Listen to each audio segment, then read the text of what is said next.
The Chaotix mod for SRB2 by Team Combi-Rings, a conglomeration of many of the SRB2 modern scene's best sprites and coders, came out about a month ago, but for such a popular and highly requested SRB2 mod, I surprisingly haven't been able to get around to downloading it until now. That's partly because of the number of previews I've been sent over the last few weeks, and partly because of a vacation, and partly because Alan Wake 2 took over my life for, well, it still is. But the point is, I've finally been able to start playing with it, and seeing whether it lives up to the hype. As with all multi-character mods above a certain degree of complexity, I'll be covering each member of the Chaotix in separate videos, to ensure that I can give a fair and representative amount of coverage to each one, and today's pick is Espio the Chameleon. So now that the initial burst of popularity around this mod has died down, and I've lost all chance of the algorithm boosting how much it pushes the video, let's get into it.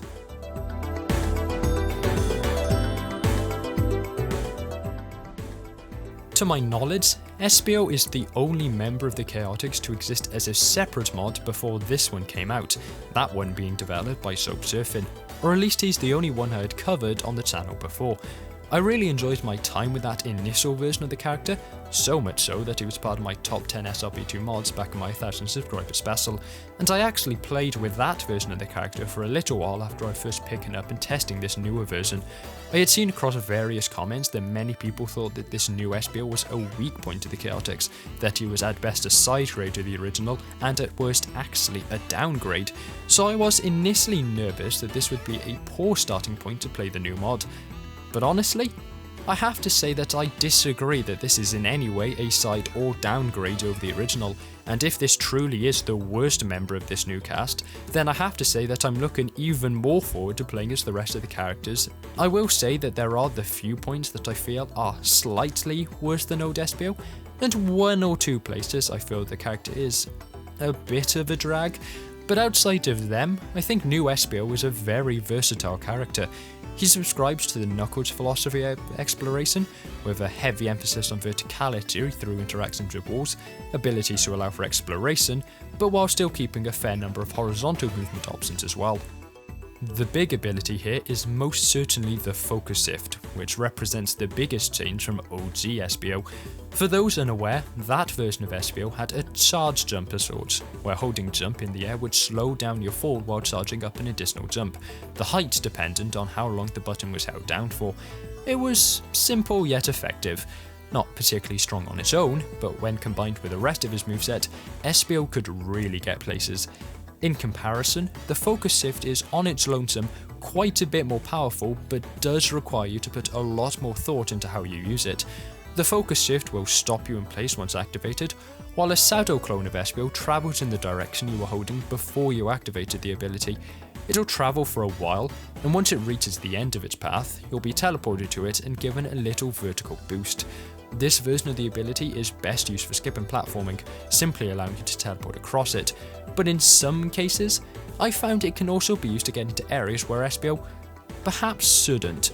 Namely, I managed to enter this section of Techno Hill 2 by phasing through these walls, and I'm sure that there are plenty of people looking at their screens right now and practically shouting out all these other places I could have used it.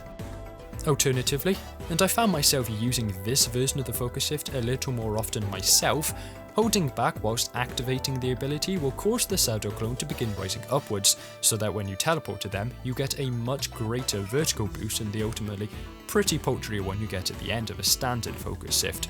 Of course, once you start using this in conjunction with his other abilities, it's not often that you'll need to worry too much about whether or not you actually reach whatever ledge you're trying to reach if there's a wall below it, but I've found that for most shortcuts, it's better to jump to a higher point than it is to effectively get a long jump forward.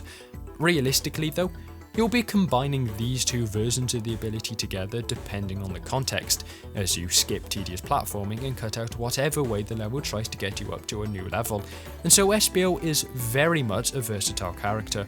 Whether he needs to reach a high place or simply needs to keep up his speed, the Focus Shift will be your best friend. But Espio's archetype as a vertically oriented character comes down mostly to his second, sort of passive ability, the Stickling. It's a fancy name for a slightly modified wall climb. Effectively, as long as the jump button remains held down while near a wall, Espio can begin running up it.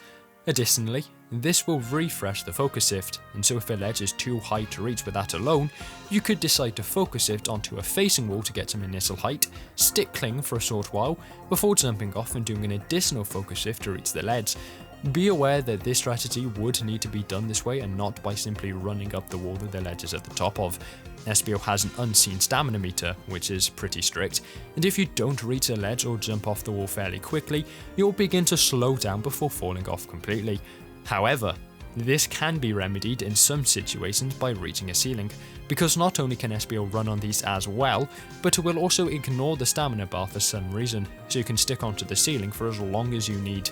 It takes a little while to get used to the constant camera changes that using the stick cling to its entirety entails, but once you do, it can really help Espio get to high places.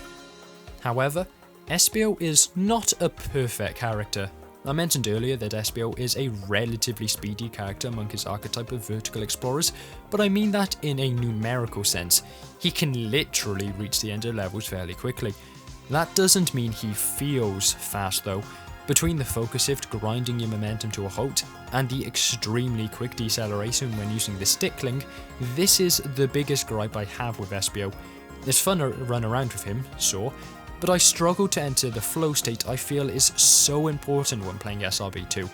Again, it might seem like a contradiction that he is pretty quick when he is constantly stopping and starting, but the focus shift doesn't actually slow you down because it fully restores your momentum upon release. That doesn't mean that it doesn't feel like you're grinding to a halt though. In relation to the stick cling, I will say that this is the one place I feel OG Espio is simply superior. It took a lot longer for that Espio to get tired, and while you can't necessarily get anywhere with that older version that you can't get to now, it felt a lot snappier to not have that really strong deceleration effect. There's not all that much I think you can do about the focus shift, but I would say that I'd like Espio's stamina to last a little bit longer, or at least have a more sudden deceleration over the almost immediate slowdown you currently get.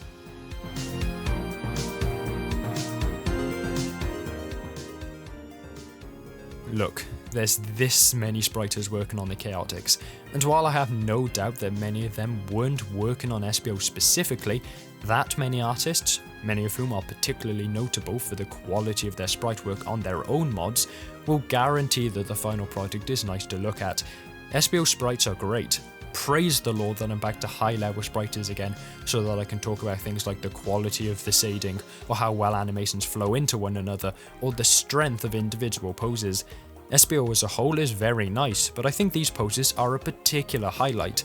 They help to promote this personality of aloofness and refined skill that Espio is generally portrayed as having, as he hangs onto ropes with one hand or surveys the area while gripping onto walls. I like the subtle leaf effects that the focus shift has, and the little detail that using an ability will cause him to begin cycling through colours. I like how most of his animations really sell that he's just charging through the level without distraction, nice and low to the ground or with one arm forward to charge through obstacles in his path. I like how three-dimensional he is from the front, though I will say the back is a little bit of a disappointment in comparison. I like everything about him.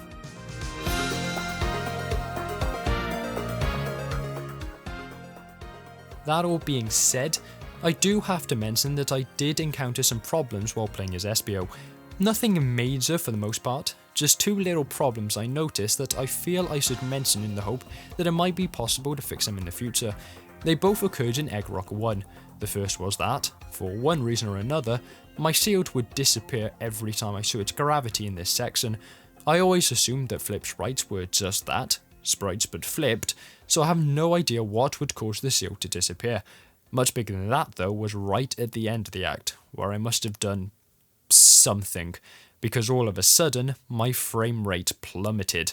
I don't know whether I went too high or something, because my game just began crawling to a halt, my inputs began to be eaten with no response, and it felt like the game was about to crash. I had been having minor lag spikes here and there before this point, though they were mostly in areas I'd come to expect mods to lag, like the opening of Castle Eggman 2, but this was on another level. Luckily fixed itself for the next act, so there is that, but it might be worth just pointing out. I'm on the newest SRB2 version, and I had no other mods loaded before anyone asks any questions like that.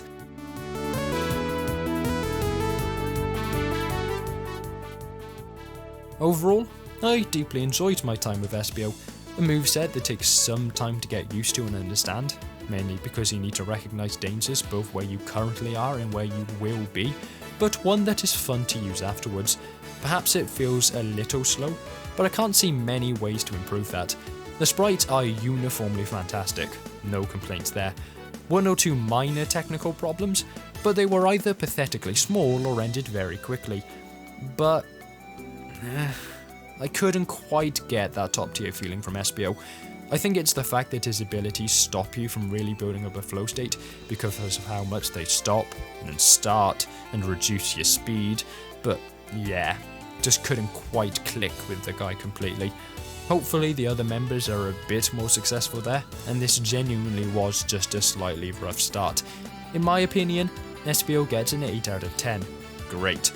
Mighty is next on the list, then we'll just truck on through all the members of the Chaotix for a little while, unless something big happens for me to cover. I hope you enjoyed the video, and ciao.